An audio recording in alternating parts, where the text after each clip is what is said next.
हमारे अंदर से वो चैतन्य की लहरियाँ बन करके हाथ से बहने लग जाती है, जिसे हम सर्वव्यापी परमात्मा की शक्ति मानते हैं। और वो शक्ति प्रेम की शक्ति है, जो ये तीनों ही शक्तियों से परे सारी ही शक्तियों को लेकर के एक साथ बह रही है। उसमें तीनों ही शक्तियाँ होती हैं।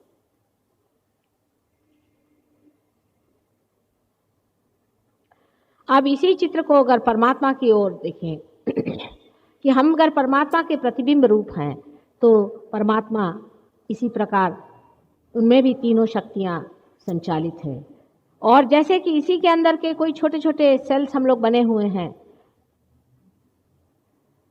जैसे कि ये मैक्रोकोज्म है तो हम लोग माइक्रोकोज्म हैं।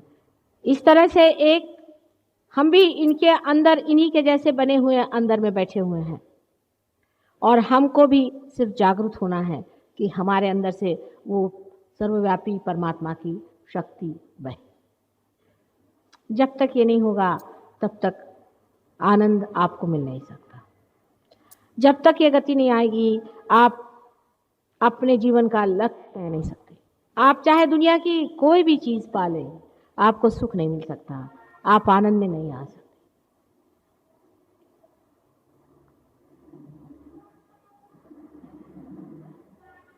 आप अभी अपने सामने देख रहे हैं, इसमें हमने अनेक चक्र दिखाए हैं और इन चक्रों से ही गुजर करके कुंडलिनी ऊपर की ओर आती है।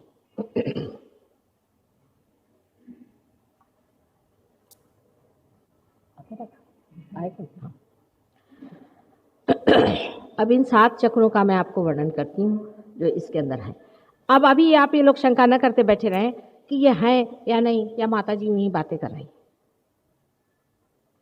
अगर आप एक साइंटिस्ट भी हैं तो भी साइंटिस्ट का मस्तिष्क, उसकी बुद्धि खुली होनी चाहिए।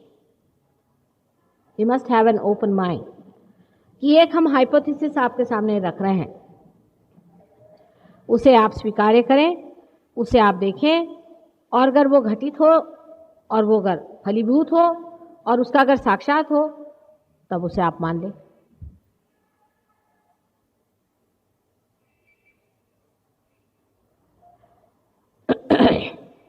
हमारे अंदर ये जो सूक्ष्म 7 चक्र हैं वो बाहर जरूर दिखाई देते हैं और उनको डॉक्टर लोग प्लेक्सस के नाम से जानते हैं।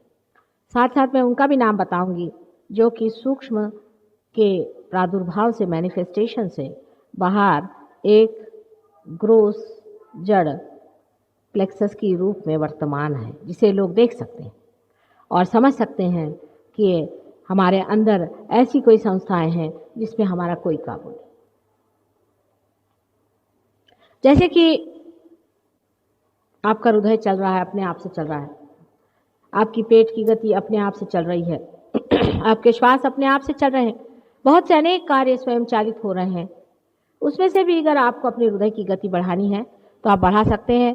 आप अगर दौड़ना शुरू कर दें तो आपके हृदय की गति बढ़ सकती है, लेकिन वो घटती है अपने आप से, उसको आप घटा नहीं सकते। श्वास की गति भी आप बढ़ा सकते हैं, घटा नहीं सकते। ये जो घटाने की क्रिया है ये भी स्वयं चालित है। एक तो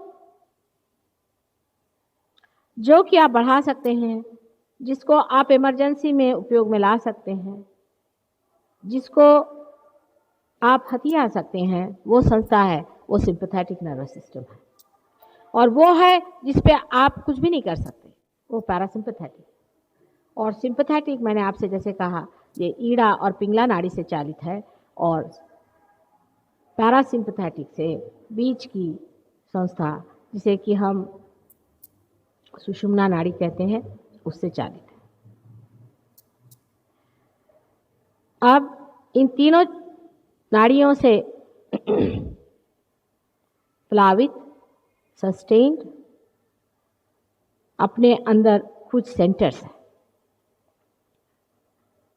इन सेंटर्स में अनेक देवताएं बिठाए गए। अब बहुत से लोग कहेंगे कि माता जी देवता की बात मत करिए, साइंटिफिक नहीं। लेकिन साइंस के लोग क्या सभी चीज़ों का जवाब दे सके हैं? एक छोटा सा सवाल अगर आप किसी डॉक्टर से जाकर पूछे कि हमारे शरीर में जब कोई भी वस्तु फॉरेन आती है, बाहर की आती है, तो उसको हमारा शरीर फेंक देता है उठा के। वो पूरी कोशिश करता है कि उसे शरीर से फेंक दी,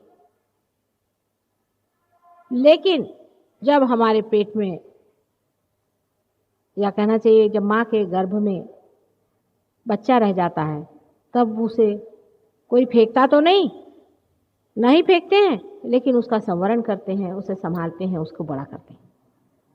ये कौन करता है? इसका डिसीजन कौन लेता है? ये फर्क कहाँ से आ जाता है? कोई इसको सोचता है? ये कैसे हो जाता है कि जब कोई शिशु माँ के पेट में आ जाता है तो उसका संवरण शुरू हो जाता है, बजाय उसको कि उसको निकाल के फेंक दिया जाए?